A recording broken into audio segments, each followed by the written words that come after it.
You see it. Let's jump right in. A federal judge slammed the Trump administration Monday for putting fired workers entitled to reinstatement on paid administrative leave, saying they should be back on their jobs immediately. If the whole purpose of removing them from their positions was to save money, how are you saving money by still paying them while they're not doing their jobs?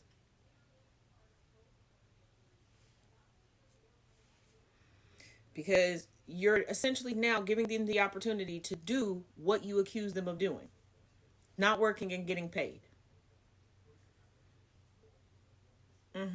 It's almost like the goal wasn't to find fraud or corruption, facetiously. Judge William Alsup of the U.S. District Court of the Northern District of California said in his order that putting workers on paid leave does nothing to fix the government services that were hurt due to the firings. He gave the Trump administration until 3 p.m. Eastern on Tuesday to explain what was going on. The court has read news reports that, in at least one agency, probationary employees are being rehired but then placed on administrative leave en masse, Alsup wrote in his order. This is not allowed by the preliminary injunction, for it would not restore the services the preliminary injunction intends to restore. The Trump administration fired tens of thousands of probationary workers across the federal government last month as a part of its sweeping cuts to government services led by the so-called Department of Government Efficiency. Probationary employees typically have only a year or two on the job and have not worked long enough to secure tenure protections, though other employees are classified as probationary simply due to recent promotions. I keep telling y'all, probationary in the terms of the federal workforce is not the same as what you're used to in the private sector. These are not people that have been there like a couple of months all the time. These are people that have years in. Workers at several agencies have been ordered temporarily reinstated on the job, but the Trump administration appears to have put many of those workers on paid administrative leave instead.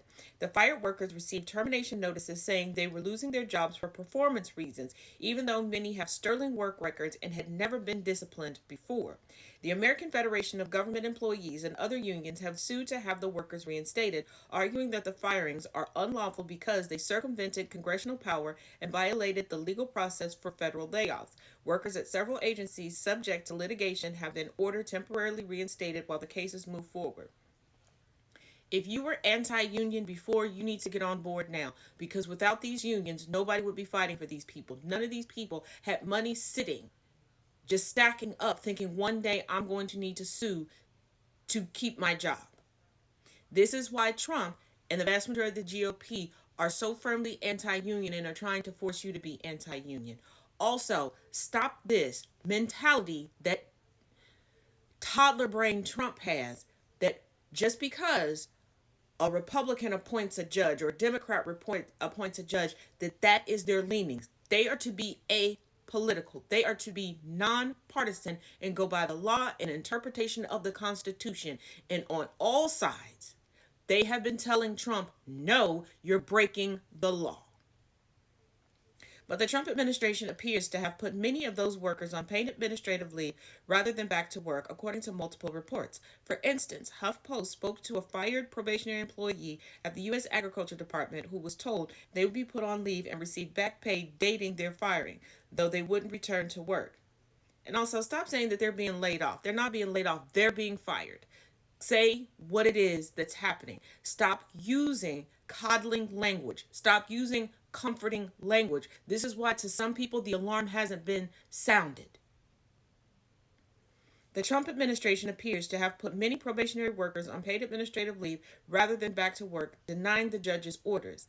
Nearly 25,000 probationary workers are entitled to reinstatement under recent court orders finding the terminations were illegal, according to a tally by the Federal News Network.